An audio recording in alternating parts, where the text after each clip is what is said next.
What's going on, everyone? So we're here doing the basically final assembly.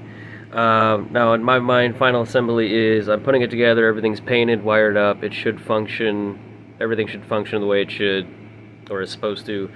That doesn't mean I won't have to take it back apart to do some finishing stuff. Like I said, this specifically, until I get both side panels on, I won't know exactly how I want to mount this in place. But however, we did get our other wiring done. You can see I cut this whole mess off of the fan, this adapter. This was also on there for the fan tunnel. I just took the lights off the fan tunnel. And instead we've got our 3-pin into the motherboard, which is going around up to this point where it splices into the fan. The other end goes up into another 3-pin, which I just have stuck on here to hold it out of my way for now. And that goes into 2 3-pins.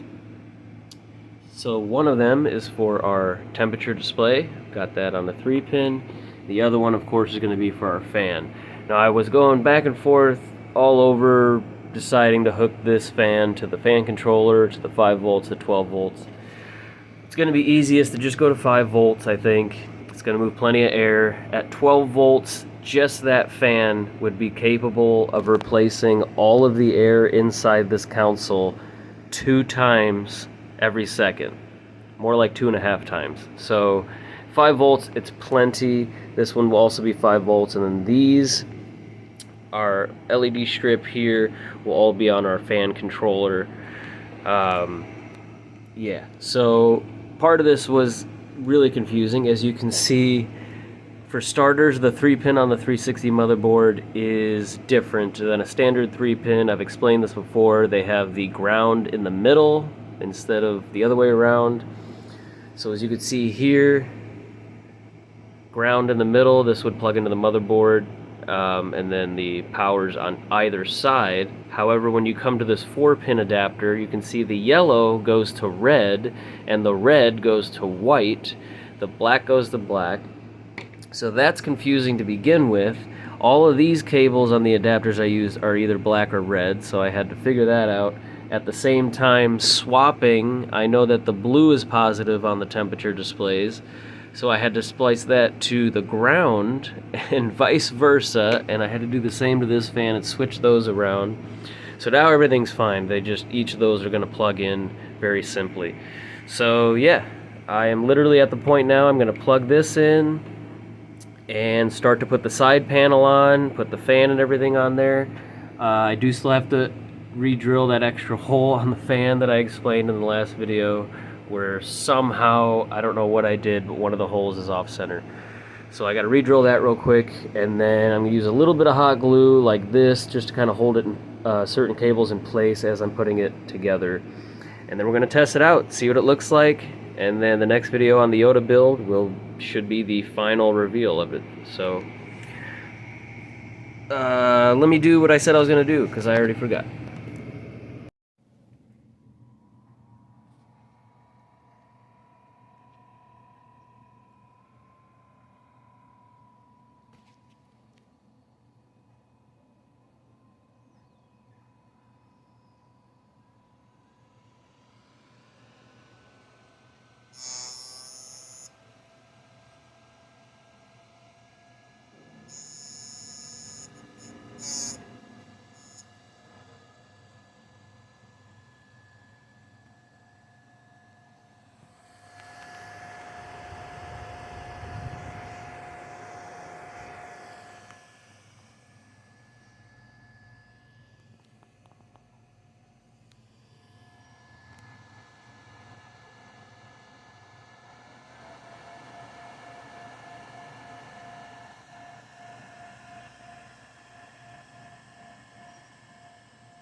Alright, so from that clip we saw one, well, I didn't break it, it powers on.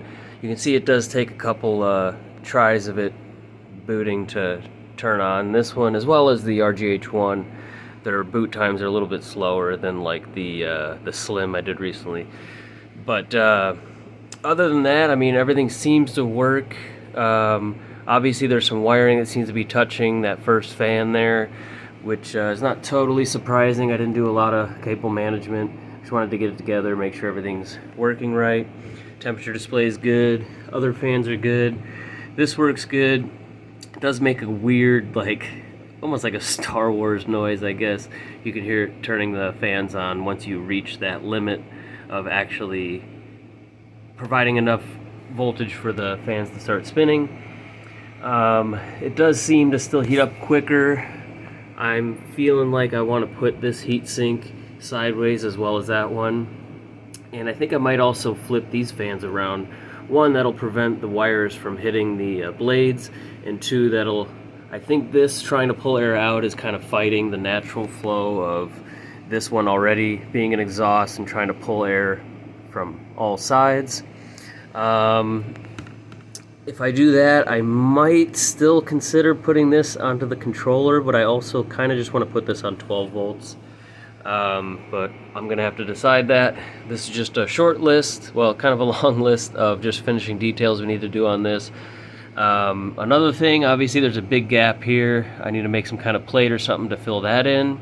And I still need something on the front, I feel like. Either a smaller YODA sticker, something that says like Jedi Master or something like that. I had the idea of putting some kind of like vines or something around the outside of the fans, kind of like Yoda's hut, or some kind of like really light tan, like burlap kind of material to put around there, kind of resembling his robe or something like that. So any ideas there, go ahead and leave a comment. That'd be super helpful. But yeah, other than that, I think this one turned out pretty good. Besides those little finishing things, I think it's going to be great. Last thing, that exposed metal right here above the fans, not a big fan of that. So I'll either need to put a sticker or something to cover that up. I think that will kind of finish it off nice. So yeah, a little bit of cable management and this couple other finishing details. This one should be great. And then we'll get to keep pushing forward on the Vader build. You can see here I'm getting ready to put the heat sinks on. Got the motherboard cleaned up real nice. Try to do a little before and after video on that. Something happened to it. Just the whole first half of the video was gone, but I got the chips mostly cleaned up. I'm going to finish cleaning that one.